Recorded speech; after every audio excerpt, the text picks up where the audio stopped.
Donc voilà, on fait un petit test maintenant concernant la 3D. Donc là, bon, on voit très clairement que on n'y voit pas grand-chose. Bon, on est bien sur le mode 3D. On part sur une source qui est fournie par notre fournisseur d'accès Internet. Donc on est toujours sur la set-top box, qui est la chaîne Wild Earth 3D. Bon, c'est une chaîne exclusivement consacrée au niveau des animaux.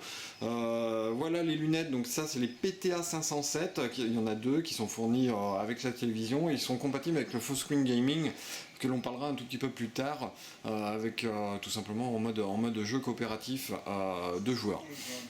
Donc voilà, elles sont, donc on les a activées. Alors je suis pas super certain que on va avoir un super rendu au travers de la petite vidéo, mais on va quand même on va quand même faire ce test.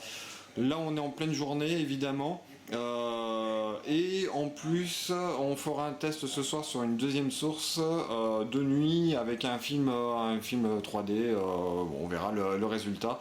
Je suis pas super certain que ce soit hyper concluant au niveau de cette petite vidéo.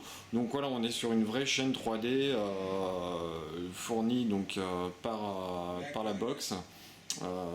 Voilà, je laisse tourner un petit moment l'animal. Bon, très clairement, voilà, si on enlève, on y voit plus bien grand chose. Voilà. Ensuite, alors il y a un autre mode qui est assez intéressant. Bon, si on va, alors je vois pas non plus forcément le grand intérêt sur par exemple sur le journal télévisé de France 2 ou celui de Pernod pour pas faire de publicité. Mais voilà, on peut, par exemple, il y a un mode qui est assez sympa. Alors je sais pas, on peut prendre par exemple une chaîne musicale ou bon, ça c'est pas super si j'arrive à trouver une chaîne musicale. Je suis pas non plus fan de ce qui passe à la télé. Voilà, on est sur sur D17. Il y a un mode qui est assez intéressant, c'est qu'on peut passer de la 2D qui est là, voilà, projetée, à de la 3D. Bon, c'est une conversion, hein, tout simplement. Donc là, même chose, on n'y voit pas non plus super grand chose.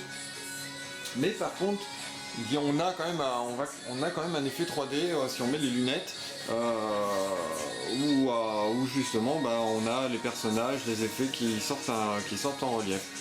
Donc voilà, c'est une conversion, attention, c'est pas non plus de la vraie 3D, on n'a pas vraiment tout qui est en 3D, mais ça permet de donner un petit peu de profondeur, hein. Très honnêtement, c'est plutôt efficace.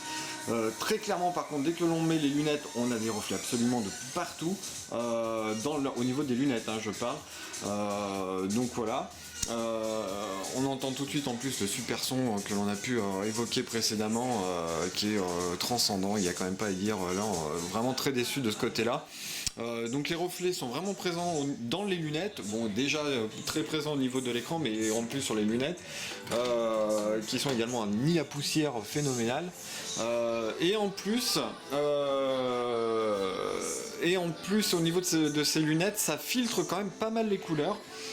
Ce qui est franchement dommage. Ça rend vraiment les images vraiment ternes, je trouve. On perd vraiment au niveau du contraste, donc c'est un petit peu dommage. Bon, ceci étant dit, moi je suis vraiment pas fan du tout de la 3D. Je trouve plus d'inconvénients que réellement de grande qualité. Les inconvénients étant, comme on l'a cité juste précédemment, les reflets, les lunettes qui sont pas hyper confortables. En plus, les branches sont pas non plus hyper solides, malgré qu'elles sont quand même efficaces. Et donc voilà, il y a quand même pas mal de désagréments, pour un résultat qui est quand même dans l'ensemble sympa, mais bon, il y a plus de désagréments pour moi que d'avantages. Voilà.